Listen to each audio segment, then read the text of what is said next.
Hey there, guys and girls. How you doing? It's great to have you here. I'm Dan Eichendorf, and hope you're having a good day, whatever it is you're doing.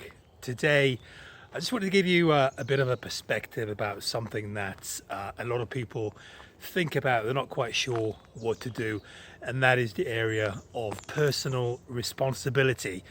But what I'm not going to do in this video is tell you that you need to take responsibility for yourself and everything else, because I think you probably know that. So I'm not going to patronize you or anything like this, but I want to put it just in a slightly different perspective. So we all know that we need to take responsibility for what we do. We all know that we shouldn't really look for scapegoats when things don't go as good as we hope that they would. We should improve ourselves. We should sort of look forward, not back, and all that sort of good stuff, the basic motivational stuff.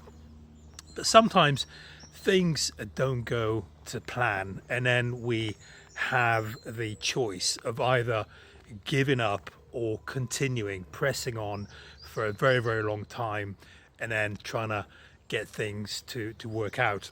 And what I wanted to talk to you about today is when we should give up and when we should press on. Okay, and here's kind of my take on it. So the first thing to know is that, and I'm sure that you already know this, is that there is nothing in life that is frictionless. So everything in life is going to have a degree of difficulty, and possibly some people have got amazing talents. They just kind of fall into whatever it is, whatever career, whatever business they are doing at the moment, or possibly they got a lot of money or they won the lottery or whatever. I'm not going to deny the fact that some people do have it easier than others, but for 99% of people there is going to be an element of difficulty. So things aren't necessarily going to go to plan, and sometimes you find that they sort of go upsy, sort of topsy-turvy, up and down, etc., before they actually get to wherever it is that they want to get. And so here's kind of my take on it, okay? And I'm going to give you a personal example. So what I do full time is I'm an affiliate marketer. I've also got an e-com business, but I'm going to leave that one aside. Actually, I have to say the e-com business, I do find it's in terms of how much time I dedicate to it and how much money I'm making, it's an absolute steal. It's really, really good in comparison to other businesses where you have to drive your own traffic and you have to kind of establish your brand and you have to create a lot of content and everything else. But nevertheless, there's a lot of good things for affiliate marketing as well. I'm not gonna deny it. I mean, it's got different perspectives that really make it lucrative, like the fact that you don't need to invest anything, and you can sort of there's no barrier to entry, so you can just set up shop within the course of a day. But leaving that aside, right, let's look at affiliate marketing as a kind of a bit of a case study for what to do when things go wrong. So sometimes things go wrong, okay? You're not going to get sales.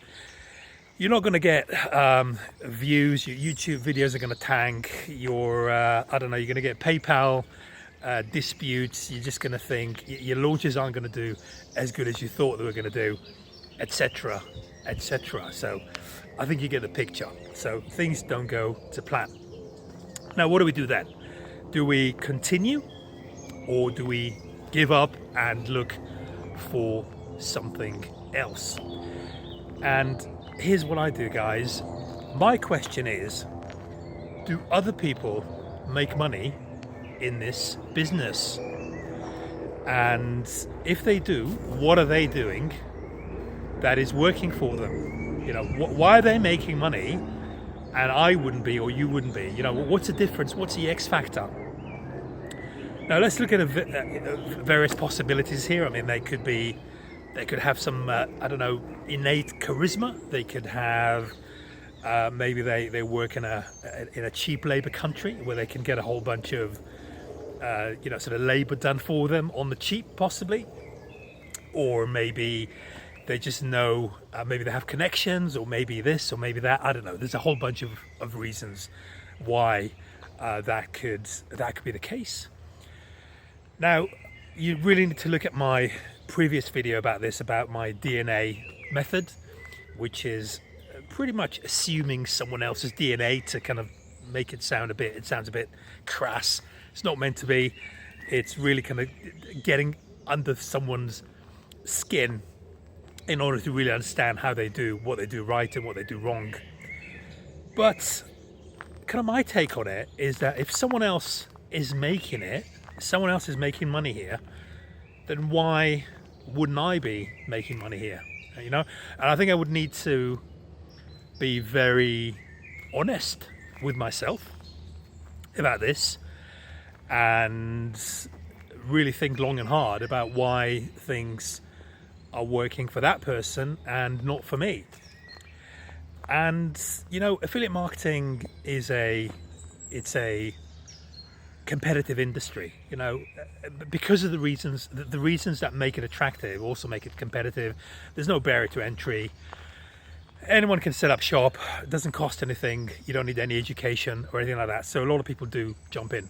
So it is competitive, but also, of course, that's the good thing about it. You don't need education. You don't need any investment. You get the picture again.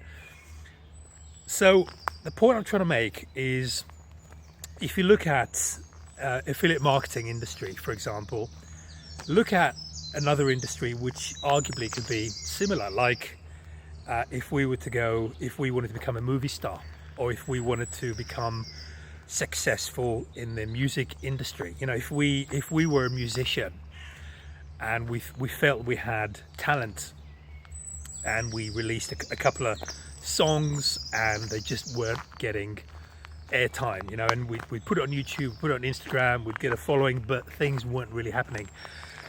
And the question I would ask myself is other people making it in the industry, and why am I not making it? Do I not look the part?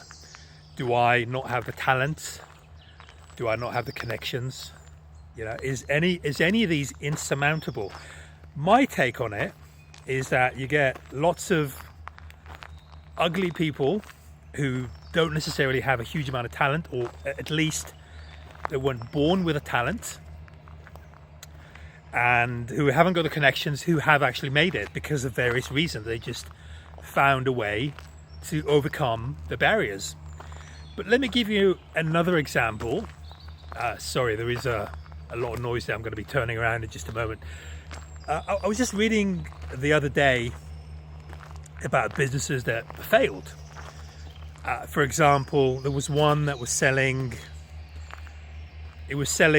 mineral water, like high-end, expensive mineral water, to pets, to dogs. Now, on the face of it, that seems like a good idea, because pets, the luxury end of pets, is booming, and so you'd think that getting mineral water, high-end mineral water for pets would be a good thing, because people care for the pets.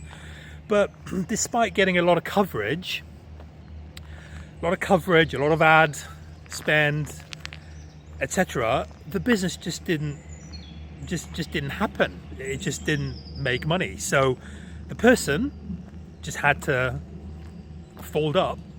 They just had to give up. And so that, in my mind, is an example. Actually, we're going to go in there now. Not much noise there. I think it's going to be a nice little walk there. So that, in my mind, is a case where you should be giving up. You should be giving up, because as far as I know, I mean, I could be wrong. Leave a comment if I'm completely wrong, but as far as I know, no one's made money by selling mineral water to pets, you know, high-end mineral water to pets. So no one's made money. I tried to trailblaze. I did make it. I didn't do this, by the way. It wasn't my idea, but assuming I did, I tried to trailblaze, didn't make it. I give up. You know, I mean, I've tried for 5 years. I've spent $200,000 on it. It's just not a good idea. You know, the market just doesn't want it. It might work in 10 years' time, but for now, I've got a family to feed. Move on to the next one. But being a musician, being an affiliate marketer, or being a movie creator, or being any number of competitive industries, I don't think so. I just look at, if other people are making it, why wouldn't I make it? What are they doing right? What are they doing right?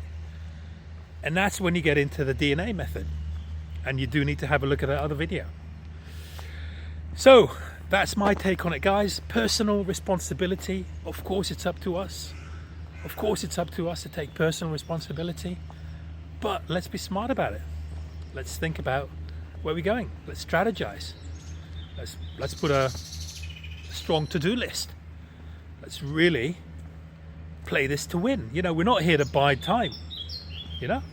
We're not here to tick a box. We're here to make money. Right, guys, so hopefully that's gonna make you think, and as always, looking forward to the next one. Take care, all the best.